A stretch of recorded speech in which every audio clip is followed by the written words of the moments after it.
સદગુરુદેવ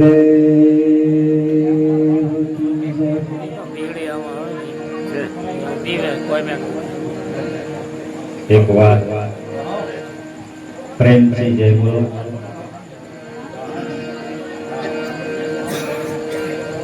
જય બોલવાથી માણસનું કલ્યાણ થાય. આપણું મન અડવળું ગયું હોય તો નેઠે આવતું. આ નેઠાની વાત છે ને એ બહુ મરમમાં છે.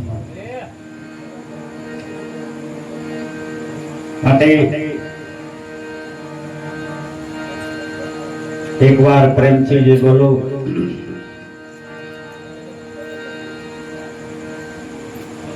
બોલો સુખનાથ મહાદેવ કી.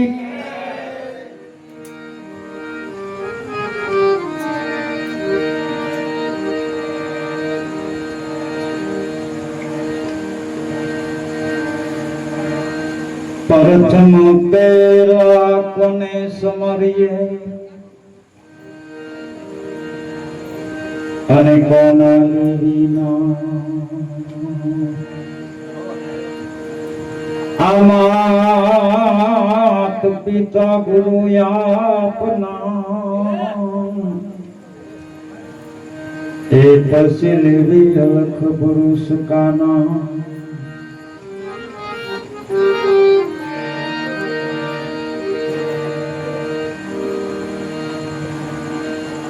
સદગુરુની પૂર્ણ દયા વિના એ સપને મળે નહીં સત્સંગ. આ દયા હોય ગુરુદેવની તો આવે ભક્તિ માન. સદગુરુની દયા વિના સપને મળે નહીં સત્સંગ. આપણી ઉપર જયારે પરમાત્મા સદગુરુની દયા હોય ત્યારે આપણને સત્સંગ મળે. સત્સંગ મળવાના બે કારણ બતાવ્યા છે. રામાયણ ની અંદર કહે છે કે પૂર્વના પુણ્ય વિના મિલે નહીં સંત. ઈશ્વરની કૃપા વિના મિલે નહીં સંત. કા આપણી ઉપર ઈશ્વરની કૃપા છે અને કા આપણા પૂર્વના પુણ્ય છે તે સંતનો ભેટો થયો અને સંત મળે ને તો જ સત્સંગ મળે. સત્સંગનો મહિમા અગમ અને અપાર સંતોએ વર્ણવ્યો છે. એક દિન આ સમય બ્રહ્માના પુત્ર નારદ મુનિ ભગવાન વિષ્ણુ પાસે જાય અને વિષ્ણુ ભગવાનને કહે છે કે સત્સંગનો મહત્વ શું એ મને સમજાવો. અને ત્યારે વિષ્ણુ ભગવાન નારદજીને એમ કહે છે કે જંગલમાં એક ઝાડ છે અને ઝાડની અંદર એક કીડો રહે છે. એ કીડા પાસે જઈ અને તું પ્રશ્ન કરીશ ને એટલે એ કીડો તને સમજાવશે સત્સંગનો મહિમા. નારદજીએ વિષ્ણુ ભગવાન ઉપર ભરોસો રાખી અને જંગલમાં ગયા અને જે ઝાડ કીધું હતું ને કે આ ઝાડવે એક કીડો રહે છે, એ ઝાડની નજીક ગયા અને કીડાને જોયો અને જઈ અને બે હાથ જોડી અને નારદજીએ પ્રશ્ન કર્યો કે મને સત્સંગનો મહિમા સમજાવો. આટલા શબ્દ જ્યાં નારદજીના મુખમાંથી પૂરા થયા અને કીડો મરી ગયો. નારદજીએ વિચાર કર્યો મને ભગવાને અહીંયા શા માટે મોકલ્યો. સત્સંગનો મહિમા જાણવા આવ્યો તો પણ આ કીડો તો મરી નારદજી પાછા આવે છે અને ભગવાનને જઈને કીધું મેં કીડા પાસે જઈ અને પ્રશ્ન પૂછ્યો તો કીડો મરી ગયો કે હા તો જાઓ ફરીથી જંગલમાં એક ઝાડની પોલ છે એ ઝાડની પોલમાં એક પોપટ રહે છે એ પોપટ તમને જવાબ આપશે અને પાછા નારદજી જાય છે અને પોપટને જઈને જ્યાં પ્રશ્ન પૂછે ત્યાં પોપટનું મરણ થાય. નારદજી મનમાં વિચાર કરે છે કે જેને પ્રશ્ન પૂછું છું એનું મૃત્યુ થાય છે. પાછા ભગવાન પાસે આવે છે કે હે પ્રભુ હું જ્યાં જાઉં છું ત્યાં મને જવાબ મળતો નથી કે તો ત્રીજી વાર જાઓ એક ગામની અંદર તાજી વિહાણેલી ગાય છે અને એ વાસરુને જઈને આ પ્રશ્ન પૂછ્યો કે સત્સંગનો મહિમા શું છે. નારદજી પાછા આવે છે એ ગાયના વાસરુને પ્રશ્ન પૂછે કે સત્સંગનો મહિમા શું છે અને ગાયનું વાસડું મરણ પામે. ત્યાં તો નારદજીને લાગી કહો જ્યાં જાવ છો ત્યાં મરણ થાય છે પણ પ્રશ્નનો જવાબ મળતો નથી અને પાછા ભગવાન પાસે આવે છે કે મને જવાબ ન મળ્યો કે ના તો સામે જે નગર દેખાય ને એ રાજાના ઘીરે જા એમના ઘીરે કુંવરનો જન્મ થયો છે અને એ જન્મની એમ કહેવાય છે વધાયું વાગે છે ત્યાં તું જા અને કુંવરના દર્શન કરીને પ્રશ્ન પૂછજે એ તને જવાબ આપશે. એ રાજાના કુંવર પાસે નારદ મુનિ ગયા અને પ્રશ્ન કર્યો અને ત્યારે એ રાજાના કુંવરે જવાબ આપ્યો નારદજી સત્સંગનો મહિમા ન સમજાણો. પહેલી વખત આયા ત્યારે હું કીડો હતો, બીજી વાર આવ્યા ત્યારે હું પોપટ હતો અને ત્રીજી વાર આવ્યા ત્યારે હું ગાનું વાસડું હતું અને ચોથી વાર આવ્યા ને ત્યાં હું રાજાનો કુંવર છું. આ સંત સત્સંગનો અને સંત દર્શનનો આવો મહિમા છે બાપ.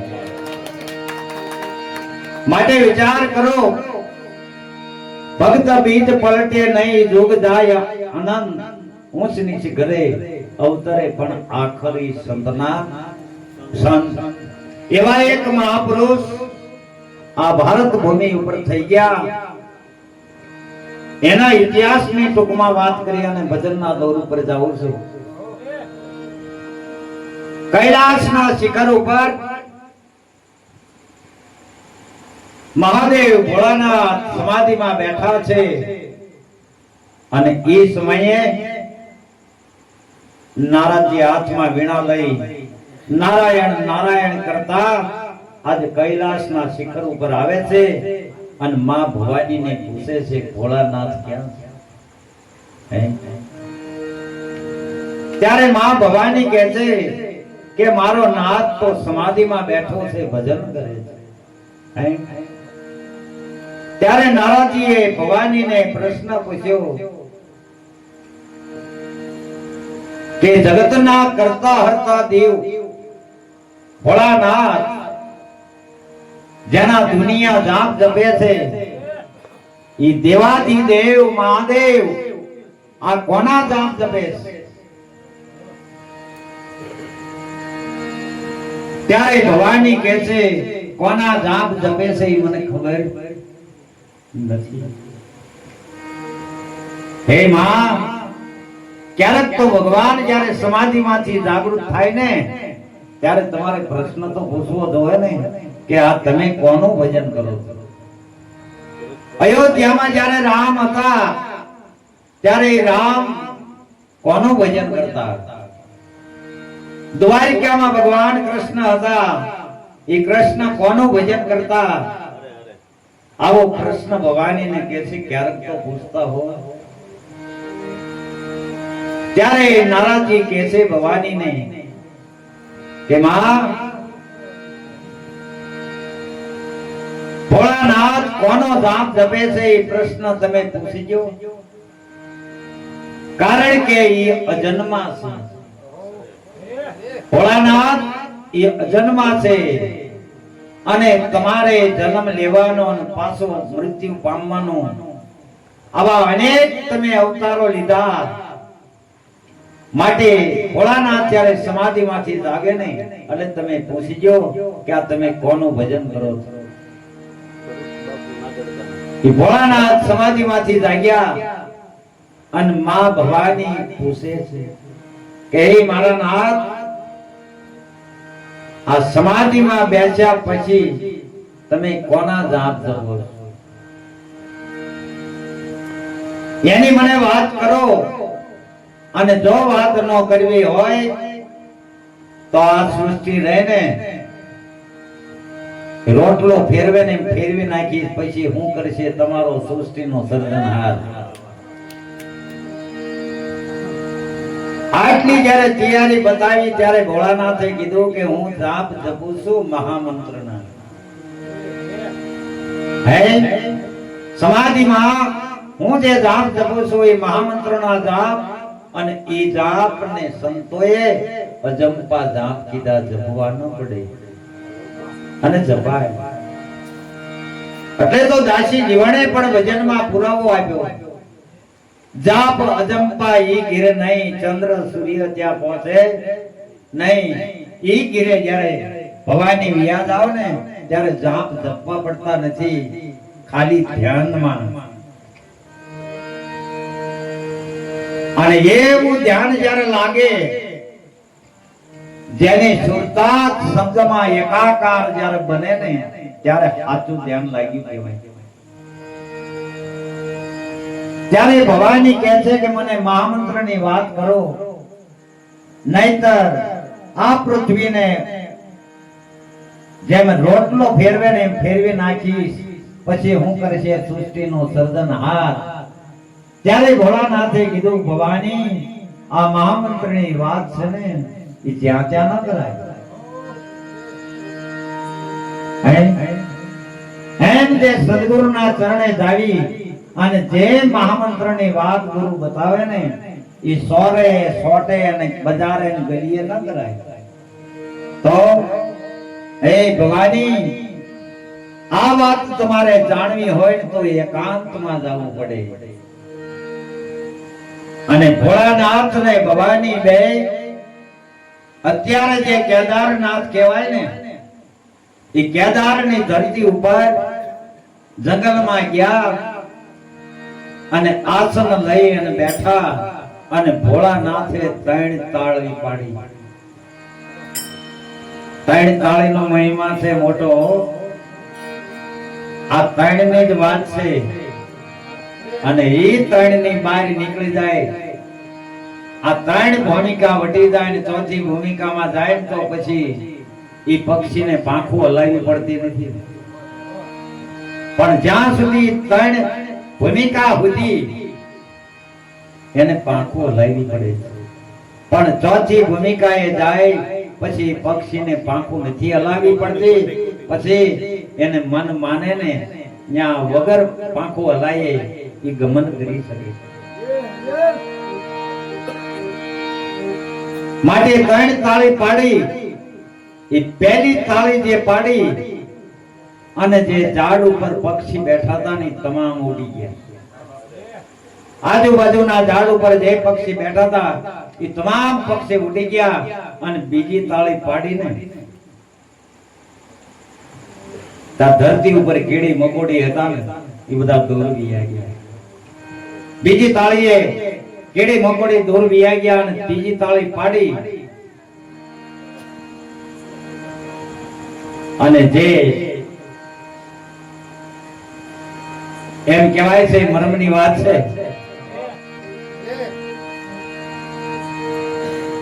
આવો જે મહામંત્રનો મહિમા ત્રણ તાળી પાડી અને તમામ જીવજંતુ વિયા ગયા પછી મહામંત્રની વાત ચાલુ કરી અને ભવાનીને કીધો કે લક્ષ દઈ ધ્યાન દઈ અને આ કથા સાંભળજો. વાત મહામંત્રની ચાલુ કરીને ભવાનીને નીંદર આવી. ભવાની જોલું ખાઈ ગયા. એ ઝાડના પોલાણમાં એક પોપટનું ઈંડું, બગડી ગયેલું ઈંડું હતું.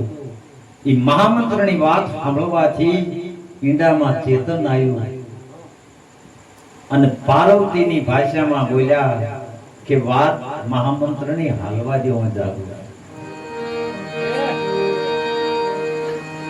ત્યારે ભોળાનાથને ખબર પડી કે ભવાની હોઈ ગયા છે અને આ મહામંત્રની વાત એક પોપટનું બચ્ચું જાણે. પોપટના બચ્ચાને મારવા માટે ભોળાનાથ ઊભા થયા. હાથમાં ત્રિશૂળ લઈ અને પોપટનું બચ્ચું અહીંયાથી ભાગ્યું. મોર પોપટ અને ભાઈ ભોળાનાથ આગળ જાતા એક ગામના પાદર વ્યાસ ભગવાનના પત્ની કુવે પાણી ભરવા આવ્યા છે. આખો હાંડો ભર્યો છે અને મહામંત્રની તાકાતથી પોપટ મટી અને પાણીનો પોરો બની અને હાંડામાં ઉતરી. નગર પોપટનું બચ્ચું પાણીનો પોરો ન બની શકે, પણ આ મહામંત્રમાં એવી તાકાત છે. પાણીનો પોરો થઈ અને હાંડામાં ઉતરી ગયું. અને જોજો તમે, આખો હાંડો શિકાર જ્યારે ભર્યો હોય ને એટલે બેનું છે ને ખોબો ભરીને પાણી પીવે છે. એ ઘડાને સ્યાદ અધૂરો કરે કાંઠા સુધી. વ્યાસ ભગવાનના પત્ની પાણીનો ખોબો ભરી અને પી ગયા. એ ખોબા હારે નારે ઓલો પાણીનો પોરો હતો એ હૃદયમાં ઉતરી ગયો. ભોળાનાથે વિચાર કર્યો, ઓહો, આ તો એક જનેતાના પેટમાં ઉતરી ગયો, પણ બહાર તો નીકળશે ને. એટલે અખિલ બ્રહ્માંડનો માલિક ભગવાન ભોળોનાથ સાધુનો વેશ ધારણ કરી અને સામે ધોનો નાખ્યો. સામે ધોનો નાખીને બેઠા અને વિચાર કર્યો, નીકળવાનો તો છે જ ભાઈ. ભલે હંતાઈ ગયો. એ 18 મહિના જન્મ નો થયો. ભોળાનાથે 18 મહિના અહીંયા ધોનો દખાયો અને પછી સમય પાક્યો. દુનિયાના દેવતાઓ આવ્યા અને પ્રાર્થના કરે છે કે હવે તું બહાર આય, માને કેટલા દુખી કરવા છે. અને પ્રસૂતિની પીડા ઉપડી, ક્યાંય રેવાય નહીં. અને એ વખતે આ જનેતા ઉભા થઈને ધૂણો ધખાવીને જે સંત બેઠા હતા ને ત્યાં જઈને પ્રાર્થના કરી, હે મહારાજ, હવે મને અસહ્ય વેદના થાય છે, તો કઈક કરો. ત્યારે ભોળાનાથ સાધુના વેશમાં એટલું કહે છે કે બેન, કોઈ ઉપાય ખરો કે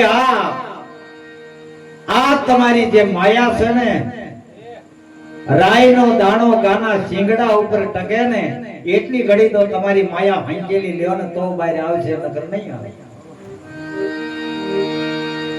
ભોળાનાથે આ પાડી. એ રાઈનો દાણો ગાના શિંગડા ઉપર ટકે ને એટલી ઘડી માયા પરમાત્માએ હંકેલી અને અહીંયા જન્મ થયો. જન્મતા વેદ ઓર ખંભે નાખીને હાલતો થયો. ઓર ખંભે નાખીને હાલતો થયો. ત્યારે માએ કીધું, બેટા ક્યાં જાસ? અને તેદી સુખદેવે એટલું કીધું, માં, હું તારો દીકરો નથી. હે, હું તારો દીકરો નથી કે બેટા જાવું હોય તો જા,